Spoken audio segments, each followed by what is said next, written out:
Banter aside, rivalry aside, there's nothing as important as a human life. Now, we're starting this episode rather on a sad note.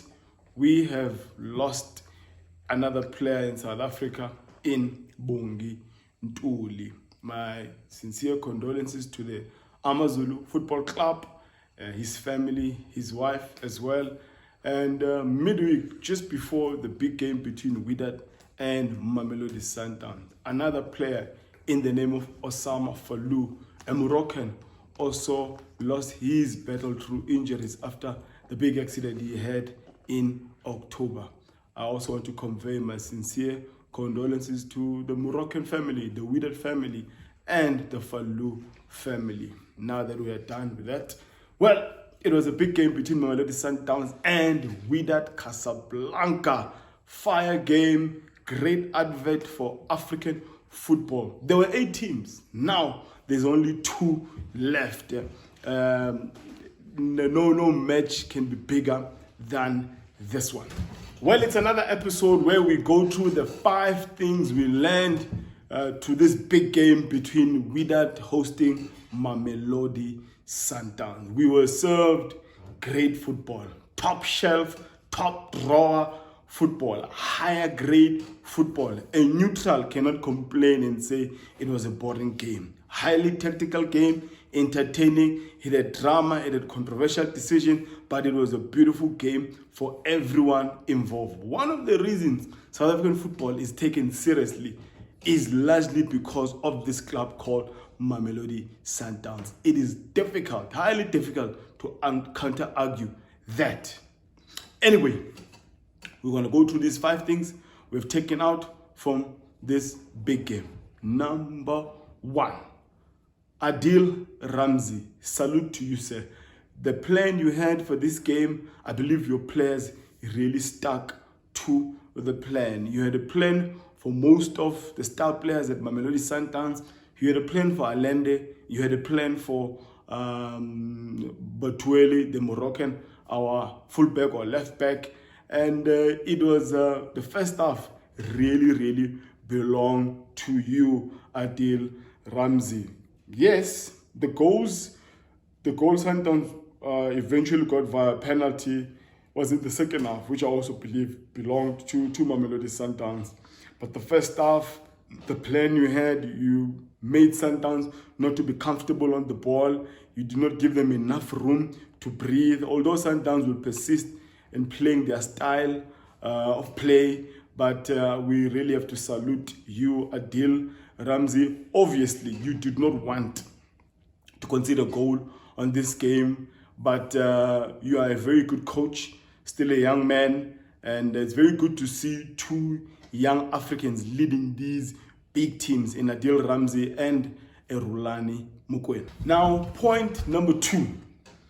I honestly think that going into the second leg of this great final, the African Super League or the African Football League, whatever you may call it, I think going to the second leg, Erulani Mukwena probably has to reconsider playing that 4-4-2 with the diamond in the middle system formation that was so successful last season. I'm saying this because at this current moment, MAMELODI SUNDOWNS, its back 4, it's your natural center backs. Botweli is a natural left center back, but is occupied or played more on the left back side. And you have someone else on the right hand side. It's the right person.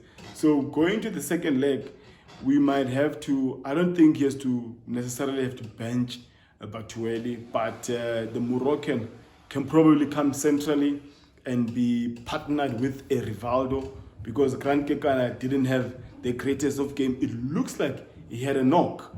So I would suggest that Mukwena should go back to the 4-4-2, diamond in the middle.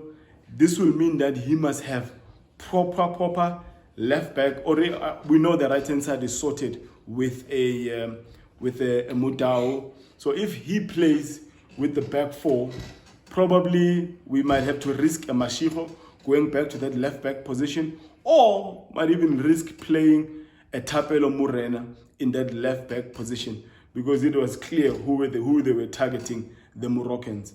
In the center, play a Rivaldo and a Batueli, the Moroccan. Now, the diamond in the middle, I think that considering the energy that Tebogo Mokoena has got, I think that diamond 4 could be, or I'm suggesting that maybe he should bring in a Bongani Zungu to play at the base of the diamond, play the 8-8 of an Allende and the Tebogo Mokoena. These two are fully capable of adding numbers in the middle. They have the engine, the stamina to play 120 minutes, highly fit. So Ben 10 at the base, the 8-8 of Mokoena and Allende, and the top man, number 10, I think we should play Modiba. He is proven to be a quality player, proven to have an eye for an assist, is able to carry the ball, able to play 1-2s with the people in front.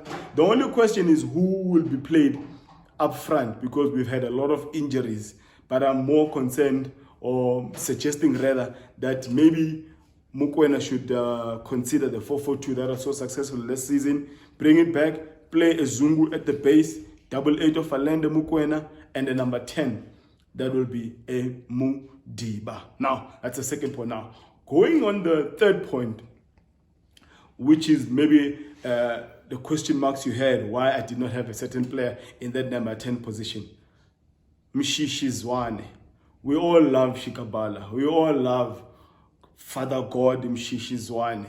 But he has had a poor tournament according to his standards. He has not had a good tournament whatsoever. And in this game, it was no different. It was not a good game whatsoever. The fact that he's a captain does not mean that he cannot be dropped. I think Rolando Mokoena has got a big decision to make.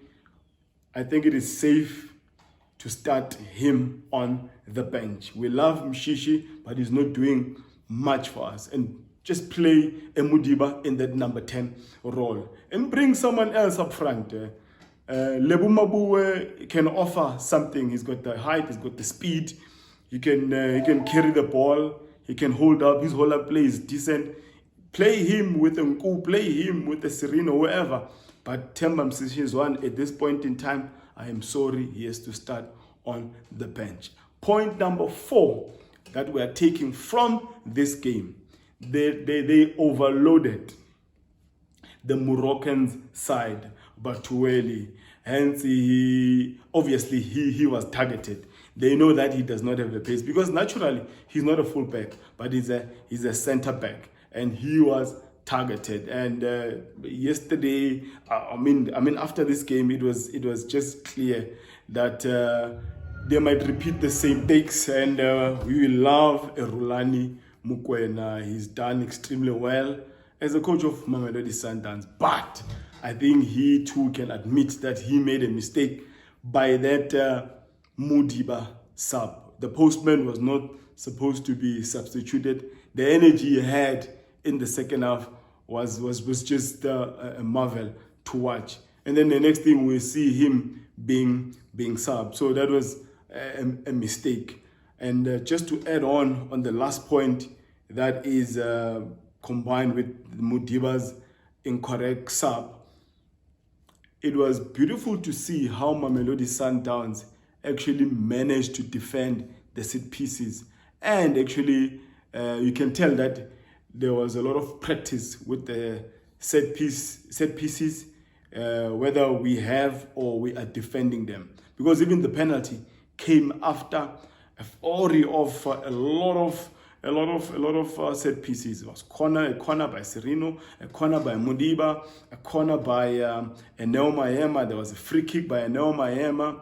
And that's how, because all of those corners and free kicks, they really brought fear in the defense of WYDAD Casablanca. So it was all the beautiful things to see. So it's the incorrect sub of a Modiba, and a beautiful thing to see how Sundowns defended set pieces, because we know not Africans, They specialize on capitalizing on set pieces, and I believe that Sundowns defended well the set pieces. How the goals came, it was not by set pieces, it was the mistakes by Mamelodi Sundowns players. Allende assisting the WYDAD player, and our left back Batweli was destroyed by the attacking forward.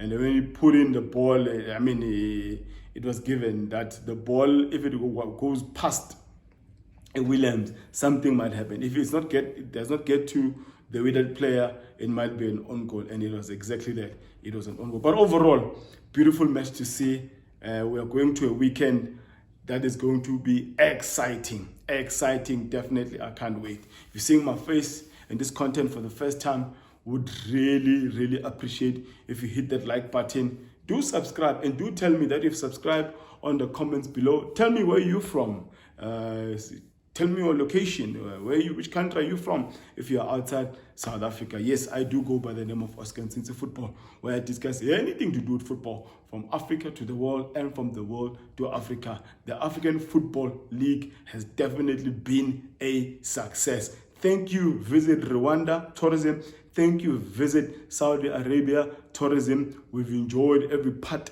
of it. The final, I mean, everyone can agree that these two clubs, they are deserving to be in the final. The second leg has got everything. I mean, one is playing, the loser goes home with 57 million rands, the winner goes home with 75 million rands. So everything to play for. Come this weekend at Loftus, South Africa. It's going to be a banger.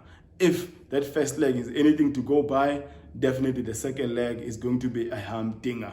Don't forget to subscribe, and thank you so much for staying this long. God bless you all.